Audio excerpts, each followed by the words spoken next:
j'ai développé lors de la résidence en fait un intérêt pour la teinture végétale, pour de la nature, et notamment aussi une focalisation sur le Stangallard et le jardin botanique du conservatoire de Brest.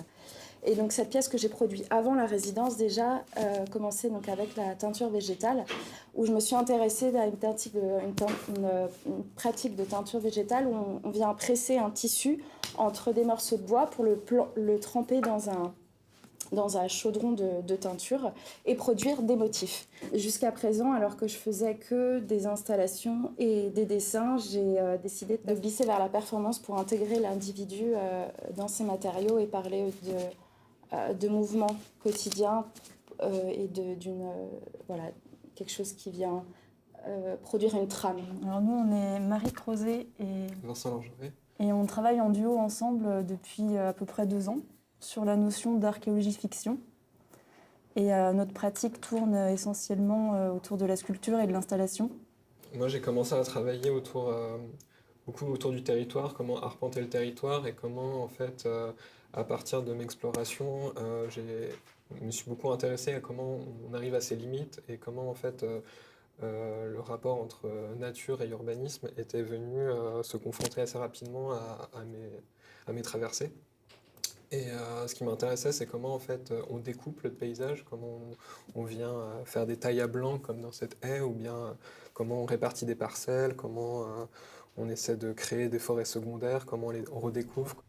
Et j'utilise la typologie des cartographies géodésiques et de certains phénomènes naturels géologiques comme le craquellement, la strate, le morcellement. La bathymétrie, je vais juste faire un rappel sur ce que c'est. Donc c'est le fait de cartographier le fond des océans. On a commencé à collecter ce type d'images bathymétriques ensemble et ça nous a amené à réaliser notre premier projet en duo.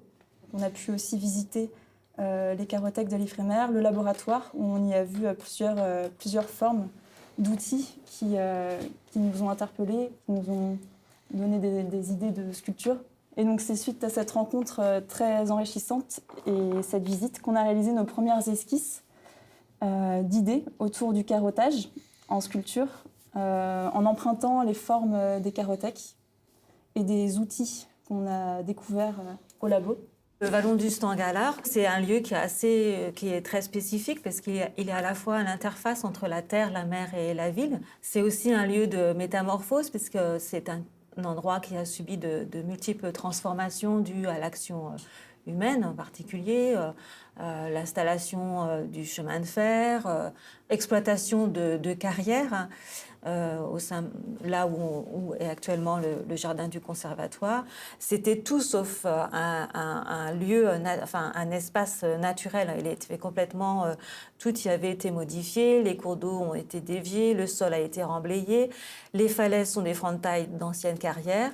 Les plantes ont été, la majeure partie des plantes ont été importées pour que le lieu reste tel qu'il est. Il faut que les jardiniers y travaillent tous les jours. Et donc, au final, ici, dans ce lieu, les jardiniers luttent au jour le jour contre la nature. Et donc, on a un amour un peu ambigu à la nature dans le sens où on l'aime, certes, mais on l'aime dans la mesure où elle répond à nos désirs d'ordre, de beauté esthétique et de praticité.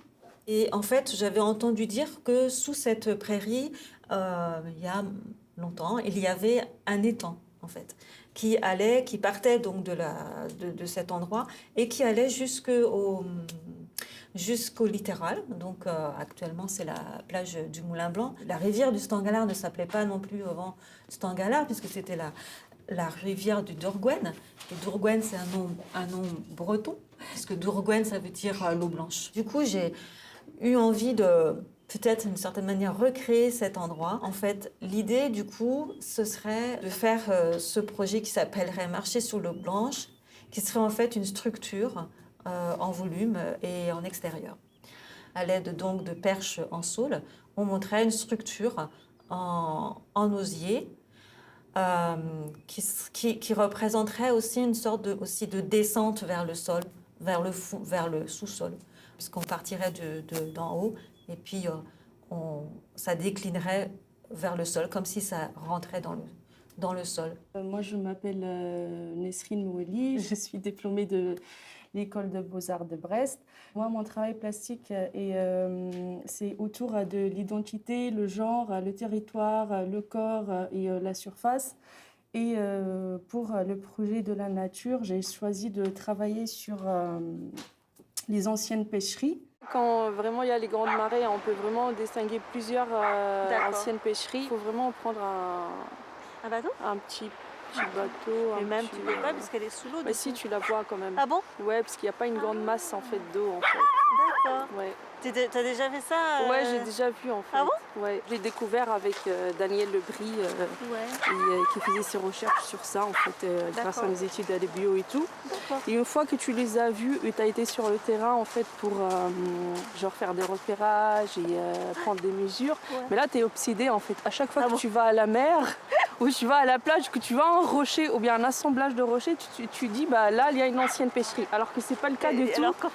Là, il y a une carte, on a toutes les anciennes pêcheries qui ont été mentionnées, visitées en fait. Et celle de Brest, on la voit ici. Il témoigne un travail qui a été fait par des pêcheurs, comment les gens en fait, de cette commune par exemple ont été nourris et tout grâce à ces barrages-là, parce que c'était une technique aussi qui a été beaucoup utilisée à l'ancienne époque et qui est toujours utilisée dans certains pays. Et le deuxième axe en fait, c'est la beauté de ces formes-là. On dirait qu'il y a un dialogue entre ces différentes zones. Et je trouve ça assez intéressant. Est-ce que les poissons dialoguent entre eux? Je ne sais pas trop. Après, ce qui vient plastiquement, c'est ces témoignages de ces pêcheurs-là et leur point de vue en fait par rapport à ces anciennes pêcheries aujourd'hui.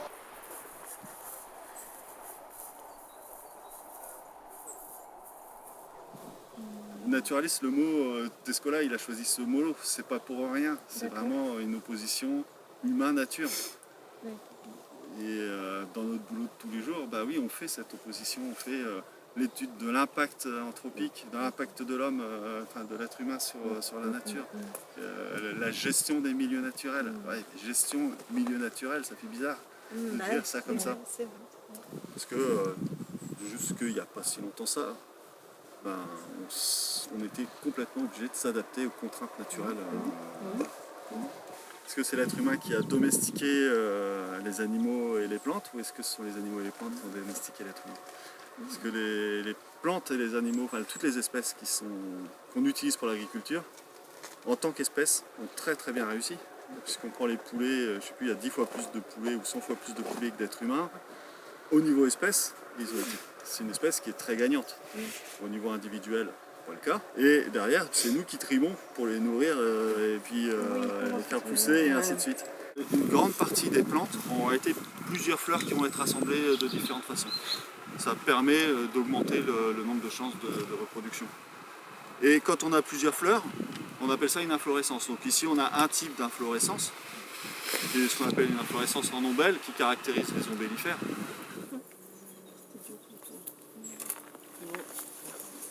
C'est toi qui prenais la photo, ça? C'était du lierre, une efflorescence de lierre. Il y a plusieurs fleurs et c'est l'ensemble des fleurs. Là, j'ai pris en photo en numérique. D'accord. Et en fait, j'ai développé une technique où je mets... Là, par exemple, la fleur, je vais la mettre sur mon ordi, je suis sur un logiciel d'édition d'image et je vais la détourer. Et en fait, après, je la mets en tant qu'image sur mon téléphone, genre sur un fond noir comme ça. Et en fait, cette technologie-là d'écran, c'est des OLED, super OLED je crois. Je prends mon portable en photo avec ma chambre photo. En fait du coup l'image qui est sur le téléphone s'imprime sur le négatif.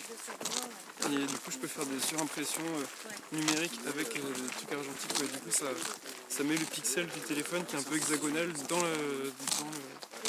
dans les selles d'argent de la pellicule. Ça compose une autre image. Et là, du coup je peux faire varier les échelles. Je faisais vachement ça avec des fleurs. Et là, mes efflorescences, j'entendais vachement ce mot. On parlait souvent de ça. Je me demandais si c'était un peu négatif ou quoi, parce qu'on disait efflorescence, ça fait comme si ça n'a pas fleuri. En fait, non, c'est pas ça, c'est juste que c'est plus un ensemble. Le sujet que je vais vous présenter, c'est les méandres de ce que j'ai travaillé depuis le mois d'avril. Ça s'appelle « Elle va monter jusqu'à quand, la mer ?» C'est-à-dire que je veux que mon dessin, ici, raconte... En fait, la rade de Brest, c'est l'inversion, en fait, comme ça. La rade de Brest, quand il n'y avait pas d'eau. Donc c'est progressivement la montée de l'eau dans la rade de Brest. Avec mes 7 étapes, c'est 7 étapes où l'eau commence à monter. Donc pour ça, c'était un peu ce que j'avais raconté le 7 décembre. J'avais été interroger l'archéologue qui s'occupe de ça. Parce que nous, on est obligés, quand on voit la rade du rocher de l'Impératrice, d'imaginer ce qu'il y a dessous. Cette vue-là, il faut l'imaginer sans la mer. Parce que le rocher de l'Impératrice est en haut, et tout en dessous, juste à l'aplomb, il y a un site archéologique de préhistoire, d'Homo sapiens sapiens, 15 à 20 000 ans avant notre ère. Donc, un moment où il n'y avait pas d'eau. Et c'est ce que je vais devoir dessiner, ce qu'il y a dessous. Vraisemblablement, comme il y avait des bisons, il y avait des herbivores, il y avait des chevaux, on dit une steppe. Moi, je pense qu'il y avait aussi un peu de forêt, mais je vais m'amuser. C'est la licence de l'artiste de pouvoir jouer avec les essences. C'est juste poser des questions sur le devenir, parce que mon idée, c'est au bout des 7 planches, enfin des 7 rencontres et des 7 points, la mer, elle va nous submerger jusqu'à quand? Qu'est-ce qu'on fait de la nature, quoi? Où on vit, dans quoi on vit et comment on vit la végétation, la faune, comment on vit sur des... Et moi, c'est une question essentielle pour moi, sur quoi je marche, dans quel espace je vis. Et la planète qui s'abîme, c'est une vraie question. Je suis juste artiste. Je fais les dessins. Les dessins doivent poser les questions. Ils sont toujours montrés, les dessins. Mais tout le monde doit se poser les questions, oui.